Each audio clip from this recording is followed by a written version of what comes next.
破相而入道，无我而见佛。梵音堂精心策划了《金刚经》智慧系列影片，让我们一起听佛语，现本性。欢迎收看第17。我们常常听人说要修行，但什么是修行？我们该从哪里开始？有人说诵经，有人说打坐，也有人说要学会放下，要精进不懈。但当我们真正走上这条路，却会发现自己内心仍有许多迷茫。为什么越修越焦虑？为什么念经多年仍难得安稳？我们是走在正确的道路上，还是只是陷入另一种形式的执着？在这样的疑惑中，我们像是站在人生的十字路口，知道眼前有光，却不知如何走进它。而就在2000多年前，佛陀也早已洞察到众生修行时的这份迷失。他用了22年的时间，讲解一部智慧深远的经典《般若经》。而在浩如烟海的般若经群中，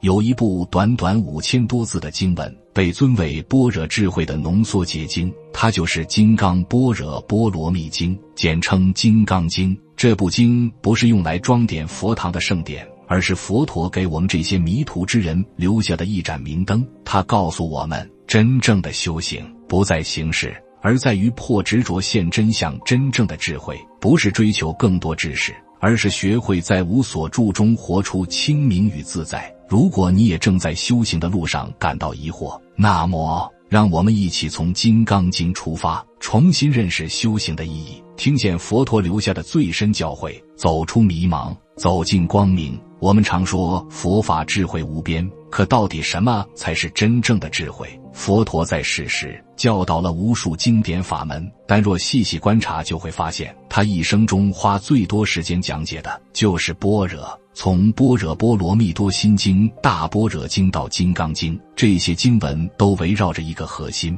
般若智慧。据大智度论记载，佛陀用了整整22年讲述般若，就是因为他深知众生的迷惑与痛苦其实并非来自外在世界，而是对这个世界的错误认知。我们总是执着于表象，执着于我的存在，认为有一个真实不变的自我，这个我想要快乐、逃避痛苦、拥有一切。于是我们努力追求恐惧失去、害怕改变、计较比较，而这些内心的烦恼都是从对我的错误理解开始的。佛陀说，若见诸相非相，即见如来。这句话乍听之下像禅语，但其实就是般若智慧的核心。所谓非相，不是否定一切现象的存在，而是教我们不要执着于表象。我们眼见为实，耳听为真，却忽略了一切现象都是缘起性空的，都是因缘和合而生，因缘离散而灭。佛陀指出，世间一切有为法，如梦幻泡影，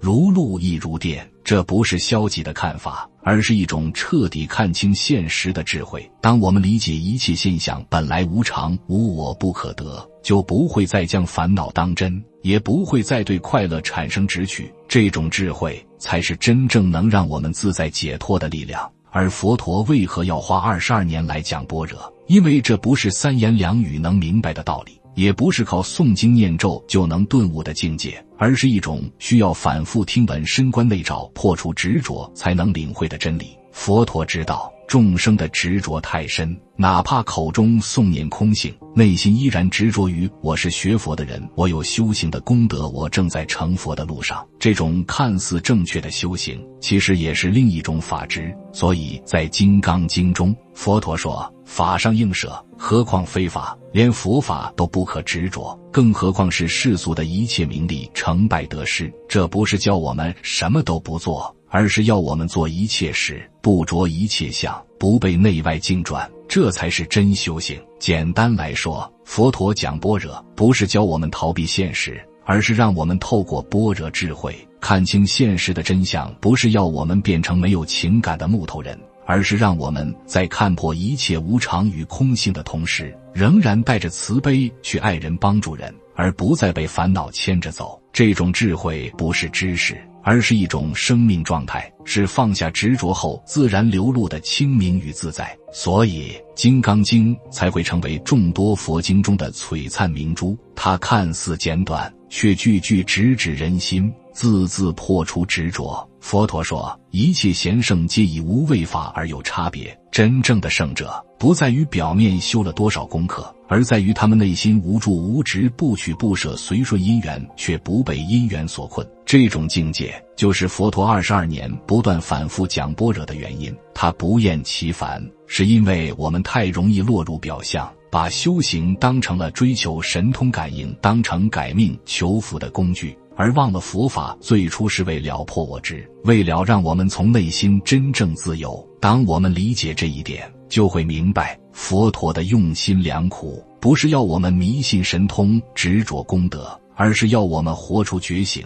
真正的智慧不在于懂多少佛法名词，而在于我们是否能用这些道理照见自己的执着，然后一点一滴放下，从迷中醒来。这就是《金刚经》的修行起点。我们之所以常常在修行的路上感到困惑停滞，甚至走偏了方向，其实很大一部分原因是因为我们落入了《金刚经》所揭示的3大修行误区。佛陀早已明白，众生在修行时不容易看清自己的内心，很容易把修行当成一种形式，当成一种成就，甚至是一种身份的装饰，而不是去真正关照自我，破除执着。正因如此，他才在《金刚经》中一再提醒我们，应无所住而生其心烦，所有相皆是虚妄。这些话正是对修行者3大常见错误的警钟。第一个错误是执着有一个真实的我在修行。我们总会说，我每天念几部经，我打坐了2个小时，我很精进。表面上这是修行的记录，但实际上却暗藏了一个巨大的陷阱，将我变成了修行的主角。《金刚经》中，佛陀问须菩提，若菩萨有我相、人相、众生相受者相，即非菩萨。也就是说，只要还执着有一个我在成佛，有一个我在进步，那这个修行就还未触及真正的觉醒。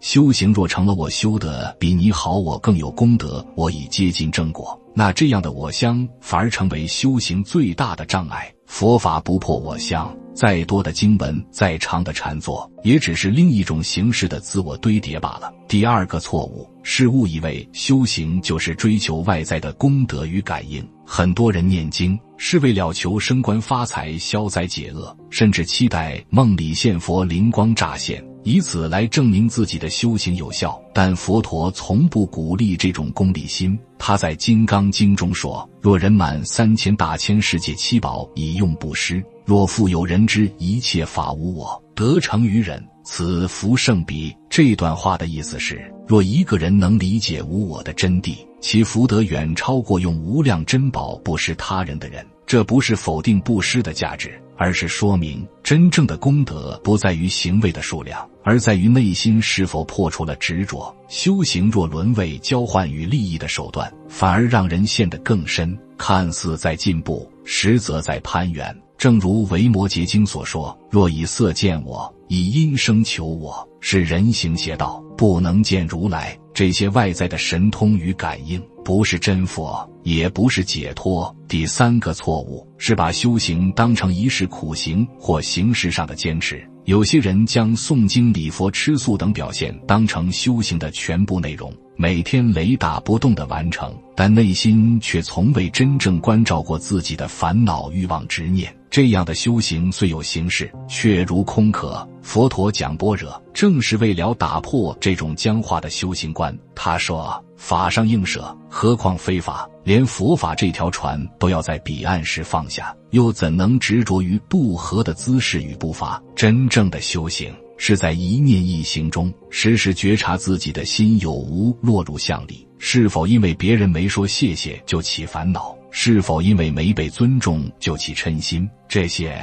才是修行要去关照的根本。若把修行变成苦撑，变成比赛，变成不能错漏的任务，那这修行不仅无益，还会让人心生倦怠，甚至生出我慢与傲气。金刚经之所以伟大，不在于它有多少神奇功效，而在于它像一面镜子，照见我们修行中的种种错误与执着，帮助我们看见修行不是做给谁看，也不是满足自我，而是要彻底放下对我的幻想，对世界的执念。当我们看见这些错误，也就开始迈出了破执的第一步。唯有愿意诚实面对自己，松开内在那些看不见的执着，我们才能真正走上佛陀所说的波罗蜜多之道，走向真正的解脱与自在。当我们问佛陀到底该怎么修行才能真正解脱，他没有给我们一套繁琐的仪轨，也没有让我们去追求神通妙用，而是在《金刚经》中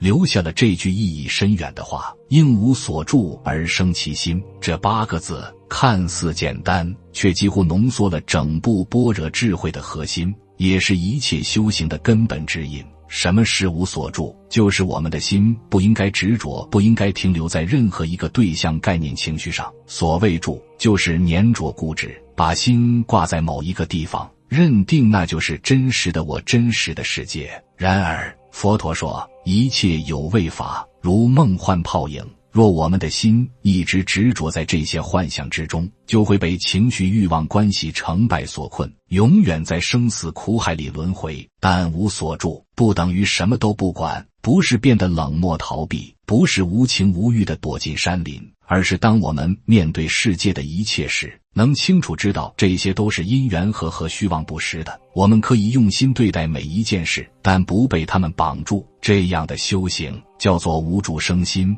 不住在爱里，却依然慈悲；不住在恨里，却依然清醒；不住在得失里，却依然努力。这种活法才是真正的自由。佛陀为什么要说应无所住而生其心？因为我们的痛苦几乎都来自住在过去的回忆里，住在对未来的恐惧中，住在一个我执、一个应该如何的框架里。当一件事不如预期，我们就烦恼；当一段感情不如想象，我们就痛苦；当一个身份被否定，我们就受挫。这些情绪的根源，说到底就是我们的心住在某个地方了。比如说，别人一句话刺伤我们，是因为我们的心住在我应该被尊重的执念上，别人超越了我们，是因为我们的心住在我应该更好的欲望里，修行了几年莫感应，是因为我们的心住在修行应该有回报的观念上。这些住就像一根根看不见的绳子，把我们的心绑住，让我们动弹不得。那生其心又是什么意思呢？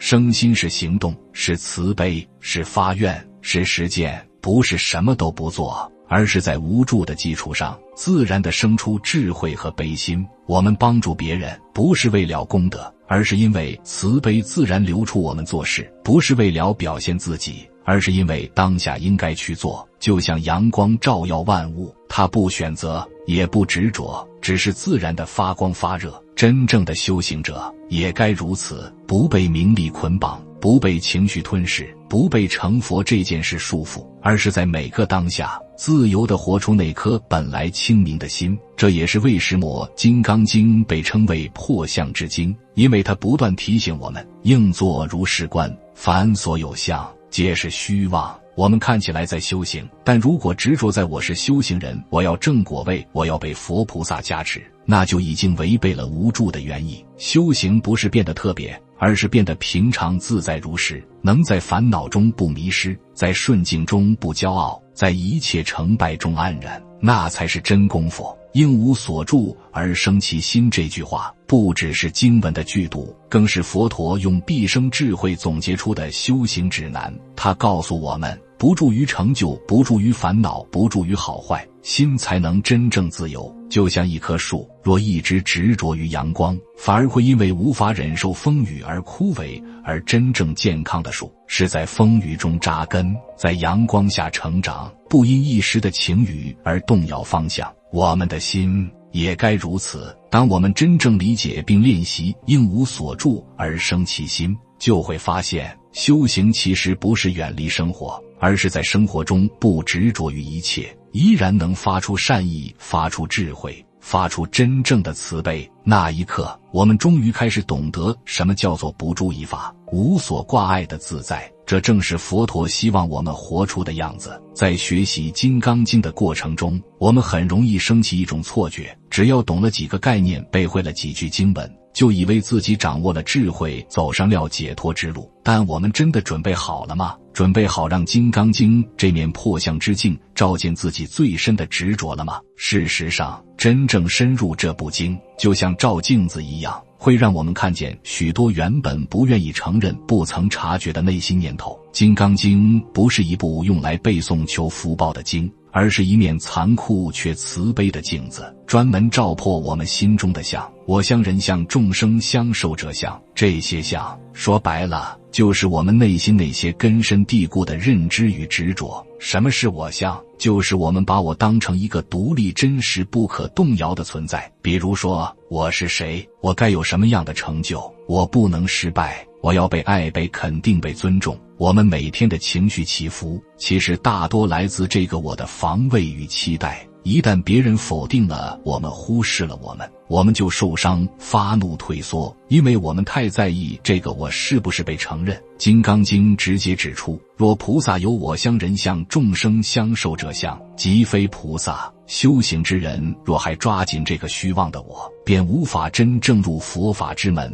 这句话非常直接，也非常震撼。它不给我们留一点逃避的空间，而是要我们勇敢面对。这个我其实从来不是固定不变的，而只是念念无常因缘聚合的假象。接着是人相，是我们对他人的执着与分别心。我们习惯用标签看人，他是好人，他是坏人，他是敌人，他是亲人。我们也会因为某人对我们好，就生起贪爱；对我们不好，就生起厌恶，甚至报复之心。《金刚经》要我们破的人相，不是否定他人存在，而是要我们看破这些标签背后的情绪依附与对立。当我们能够超越这些对立，看见每个人本性中的佛性，不被表象迷惑，就能在关系中活得更加自由与慈悲。佛法从不否定人与人之间的缘分，只是提醒我们不要执着，不要分别，不要落入对立的圈套。至于众生相，那是更大的执着，对整个世界的投射。我们总以为这个世界应该公平，应该善恶有报，应该美好如愿，但现实往往是残酷的，不合预期的。我们因此痛苦气馁，怀疑修行是否有用。但佛陀告诉我们，一切有为法，如梦幻泡影。我们所认为的世界，也不过是我们心识作用下的投影。一旦执着这个世界必须如何，我们就会陷入苦海，无法自拔。《金刚经》的破众生相，是要我们认清，这个世界不是用来满足我们期待的，而是用来觉察与修行的道场。最后是寿者相，也就是对时间生命的执着。我们会恐惧死亡，担忧未来，缅怀过去，以为生命是从出生到死亡的一条线。但佛法看生命不是线性，而是念念流转，因果不断的当下。寿者相让我们活得沉重，因为总觉得时间不够，人生太短，机会错过了。《金刚经》让我们破这种执着，活在当下每一念，不贪未来，不恋过去，才能真正活出自在的人生。当我们照见这四众相时，就会惊讶地发现，原来我们的痛苦不是别人带来的，而是我们自己造出来的。是我们抓紧了不该抓的东西，是我们把假当成了真，把幻想当成了实相。而《金刚经》这面镜子，不是要我们自责，而是要我们醒来，从深处的迷惑中醒来。它不是一面让我们变好看的镜子，而是一面让我们看清真相的镜子。这需要勇气，需要愿意面对自己丑陋的执着、无明的念头、过度保护的自尊，也需要一份诚实与谦卑，愿意把那我一定是对的信念放下。我们真的准备好了吗？准备好不再修一个体面可爱的自己，而是愿意修一个看透自我、放下相执、安住当下的心。当我们真正愿意这样面对自己，那一刻，《金刚经》才开始真的走进我们的生命，而我们也才真正走上了解脱的路。修行的路上，我们或许会迷茫，会怀疑自己是否走对了方向，是否真正理解了佛法的深意。但《金刚经》让我们明白，那些迷茫并不是障碍，而是觉醒的起点。就像夜深了才看得见星光，我们在看不清的时候，才会开始寻找真正的光明。佛陀在经中没有责怪我们的愚痴，反而用温柔坚定的智慧，一步步引导我们看见，一切的执着其实都来自我们对自我的误解，一切的痛苦其实都是因为我们把虚幻当成了真实。当我们愿意停下来，看见自己被哪个相困住了，也就开始了真正的修行。迷茫不是错，而是一种提醒，提醒我们该转身回望内在的清净心，该放下那些念念不忘却沉重的执念。就像《金刚经》说的，应无所住而生其心。我们不再被过去的伤害捆绑，不再被未来的欲望驱使，只在每个当下生出一颗清明的心，柔软的心，自在地心。愿我们都能在这部经的光照中，看见心中的无明渐渐散去，看见迷茫中原来藏着佛陀的慈悲与智慧，也看见那真正的觉醒其实一直都在我们心中，从未离开。愿以此文功德，回向十方一切有情，愿众生皆得般若智慧，离苦得乐，自在无碍。在《金刚经》系列的前10期中，我们一同探索了这部经典的核心理念，从建立基本认知到破除常见偏见，为深入修行奠定了坚实的基础。这段旅程帮助我们理解了佛陀所传达的智慧，并开始在日常生活中实践这些教导。随着我们对《金刚经》的理解日益加深，从第11期开始，我们将进入更为精细的学习阶段，逐句解析经文。这不仅是对文字的解读，更是一次次心灵的洗礼，帮助我们逐步破除内心的迷雾，揭示真实的自我。下一期我们将聚焦于经文的开头，如是我闻这4个字看似简单，却蕴含着深刻的修行起点。它们不仅是佛陀教法的开端，更是我们内心觉醒的起点。你是否真正理解了这句话的含义？修行或许就在这一刻悄然开始。敬请期待下一期。